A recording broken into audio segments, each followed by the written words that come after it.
Hey guys, what is going on? This is your old pal CHH. Now this video idea really came from looking at the comment section of some recent Scream Factory posts, and I want to have a discussion. I don't want to have a finger pointing thing or really a "you're right, I'm wrong" type of thing, but genuinely a discussion because I like to see where other people are coming from.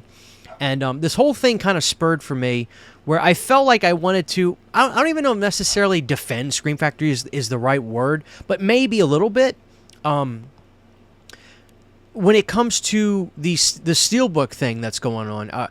Now, this is not something that just Scream Factory does. I mean, Arrow does this. Other companies do this. Vestron does this. I mean, maybe Scream Factory does it the most. But we're seeing a lot of re-releases right now on that stuff as on steelbooks that has come out on 4K. I think Renfield just got its own new release where it can be bought from Amazon and not just, I think it was a retail, a Walmart exclusive.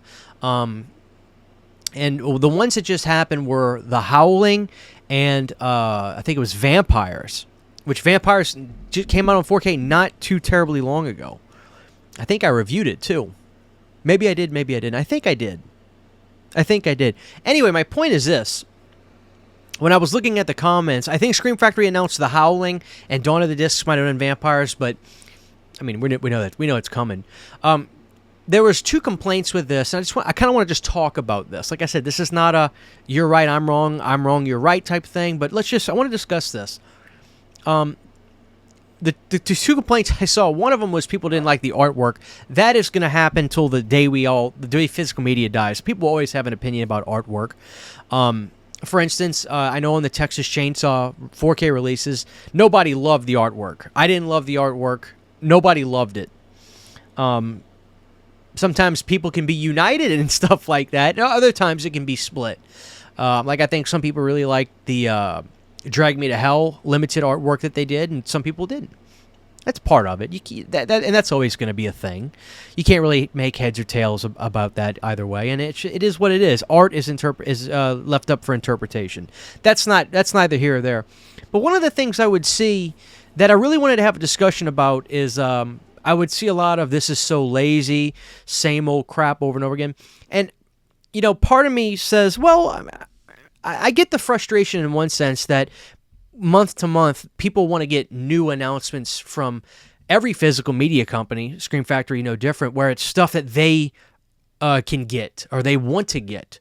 And I think part of it really is that. But the other part, when I hear that, I'm like, well, let me ask a question. If you had the rights to certain titles that sold really well, for instance, anything John Carpenter, essentially, wouldn't you not sell it again on a different format, a new format, or a new special medium? It's, to me, I don't look at that necessarily as lazy, and I don't ever really say that. There may have been a time in the past I might have said that where I was just angry, but I kind of stopped doing that. I don't really call Scream Factory lazy anymore when they release stuff on Steelbook that they've already put out, because it's just business. I think if they're a business to make money. So if they have a title like Prince of Darkness and it's sold fantastic on Blu-ray and DVD from them, it's sold really good on 4K, I get it. They're going to want to do a Steelbook because it's a John Carpenter title that will sell. Obviously, not everybody's going to want to buy it over and over again. Hell, I haven't even ordered that, and that's my top 5 favorite John Carpenter film for me. But it's just business. I think it is what it is. I think part of it, maybe some people, they just get bummed out, and they want to be like, no, where's the new stuff? And they might feel that takes away from them getting new properties. And look, there's a lot of competition nowadays. I mean, there's American Arrow, there's Kino Lorber, Kino's just grabbing everything. There's Vinegar Syndrome, obviously. Who else? There's MVD. There is Vestron. I mean, there's a lot of competition nowadays. Even TerraVision now. So, I mean, there's a lot of people fighting for new stuff. And when I see the lazy comment about that, I really want to ask, do you, watching this, do you find it lazy that they're doing that? Or do you just wish they were putting out more new stuff, for instance? Like they announced End of Days, and I'll be honest, I am super excited about that. I have a snapper case DVD of that where the disc is scratched to hell. and I'm going to be able to watch that film for the first time in high definition. I am pumped. I am legitimately pumped about that, and I'm excited.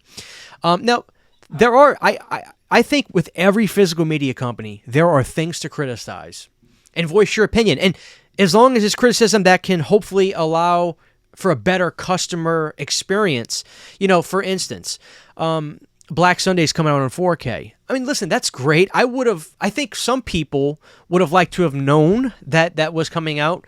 Now, maybe some of you will say, well, Christian, if that's going to stop somebody from buying that box set, then how serious were they to get it? Fair point. But I still think it would have been nice to know. I know that when MVD was putting out Ghoulies 2, they actually told everybody up front, we're having some issues restoring the film, or we're having an issue with the actual 4K release. So the Blu-ray is going to come out right now. The 4K is not going to come out for a while. We're letting you know. That was cool that MVD did that. I like transparency with everything, with physical. I actually think you'll actually win people over with transparency, whether it's bad news or not, But I don't really like to throw the lazy argument against that because I just think it's business. That doesn't mean I have to love it. I mean, sure, I'll be like, oh, they're doing vampires as a steelbook. Well, guess what? It'll probably sell pretty good. It probably will. It's a John Carpenter title, whether you like the movie or not. So I wanted to have a discussion about that. I definitely think there is a responsibility from consumers to voice their opinion, negative or positive, about certain things. But I don't know. I guess I just sort of disagree with the lazy argument from Scream Factory. I don't think it's lazy. I think it's business. It's just business, so I really wanted to have a discussion about this with the audience today about this. Like, how do you guys feel about that whole thing? Like I said, I do understand that Scream Factory does do the steelbook stuff more than other companies, but they're not the only ones. It's just, other companies do it too.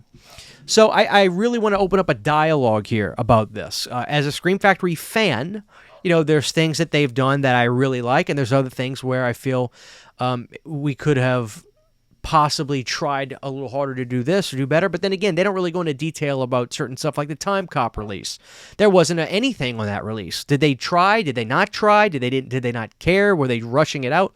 They don't say. They don't go into that, so I don't know. So all I can do is just judge what I have, and there was no features on nothing. So, I'll voice my opinion there, and I'll say I'd like to know what happened, but that's the way they operate. They don't really get into details. They don't really go talk to the public about that sort of stuff, and that's the way they are, and that's fine. But I want to open up a dialogue here. I want to get people talking about this and see if we can all kind of, come to some sort of mutual agreement about some of this stuff or not, But that's it, guys. I wanted to talk about this because I just think the steelbook thing, it's strictly business. I don't see it as lazy. That's just me. But again, drop your comments down below, guys. Thank y'all for watching this. I look forward to hearing your opinions. Take care, guys. Huge giant thank you to all of my Patreon supporters. Without you guys, this would not be possible. To get behind the scenes photos, videos, music, private live streams, and much more, you can subscribe to my Patreon for as little as $1 a month. Thank you to my patrons.